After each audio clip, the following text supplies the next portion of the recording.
Hello YouTube, thanks for joining me for yet another week of makeup looks. This week we're going to go for a 10-minute get ready video. Why? Because if you're like me, most of us, we scroll our Pinterest, we scroll our Instagrams, and we save the looks, but there's never enough time. So this week I decided to put a 10-minute look. Let's see if we can do a series on this. I'm going to time myself with the world's largest stopwatch, which is my iPad, because once again, I forgot to charge my smartwatch.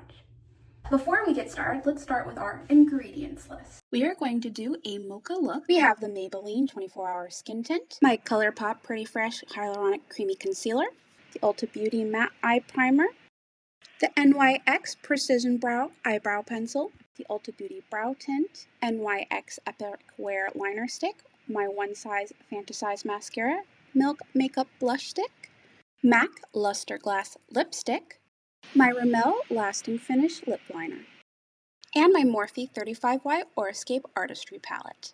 I am going to start my stopwatch now. Alright, now I'm going to go ahead and put on the skin tint. I really like this because since it's a moisturizer, I don't need a primer underneath, making application super quick and fast. And even though it's going very quickly, I'm just buffing this into my face really well. I think it's worth it to spend a little bit extra time here, just making sure that the foundation looks as good as possible, because nothing's worse than having cakey foundation. I try to use a little less than what I think I will need, and then adding more as I need it. Next, I'm going in with my NYX Precision Brow Eyebrow Pencil. Most days I just go in with the pencil to kind of shape the brow. I don't really pluck my eyebrows. I don't want to risk getting any bald spots, and I actually think it looks a little natural to have a few straight hairs here and there, and I prefer that look. I'll then go ahead and set it with the brow tint since I do have finer eyebrow hairs, just to give it a little bit more boldness. From here, I go ahead and put on my eyelid primer. I usually do go in this order because I like to let it sit at least for a minute and let it get a little bit more tacky. Alright, now I'm going back in with my brow gel tint just to give the brows a little bit more definition. I'm using my big fluffy brush because it kind of gives a nice all-around coverage of the eyelid, but gives it a nice diffused look. This makes it look a little bit more intentional even if I apply it kind of sloppily at times, especially when I'm in a rush. I do tend to overblend out of habit just because I don't like any harsh lines. And then I'm going to add like a very slight light blue highlight on the inner eye corner. It makes it look like I spent more effort than I actually did. I love using pencil eyeliners and smudging it out, especially when I don't want to risk having a liquid eyeliner mishap. It's just way more forgiving. I tend to favor a cat eye flick at the end, and doing this with an eye pencil and using a brush is super easy to do. And then I'm going to go ahead and go for the mascara. I didn't curl my eyelashes here. I'm not entirely sure if curling eyelashes make a huge difference. Let me know in the comments below, what do you think?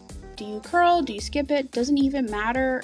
Everyone says to do it. It's just because my eyelashes aren't that full to begin with that I don't really see much of a difference. Going on and putting in a blush stick, I can just rub that in with my fingers. I don't have to worry about grabbing a brush to do this. 2.5 minutes left. I do like adding a lip liner pencil just because it looks a little bit more sharper and more intentional.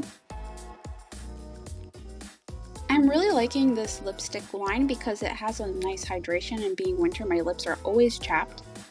I'm never afraid to go back in with an eyeshadow and use it as a highlighter. I find that some eyeshadows have really great staying power, and it's a fun way to get some neat colors other than your typical golden hues. Ta-da! Under 10 minutes with 10 seconds to spare. And this is the finished look.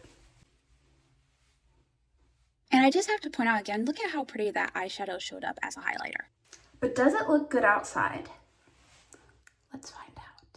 Audio is just too terrible outside, so I will continue the conversation here. I presume it looks gorgeous outside. Future me, shake your head yes if that's the case. Well, that was awkward, but it's always nice to see how the makeup looks like in real life. Let me know in the comments below. Do you like it? Could you put this together in 10 minutes? What steps would you have added if you could add them? I'm very curious. If you found this video helpful, please go ahead and give me a like and consider subscribing. Thank you so much for watching, and I'll see you next week.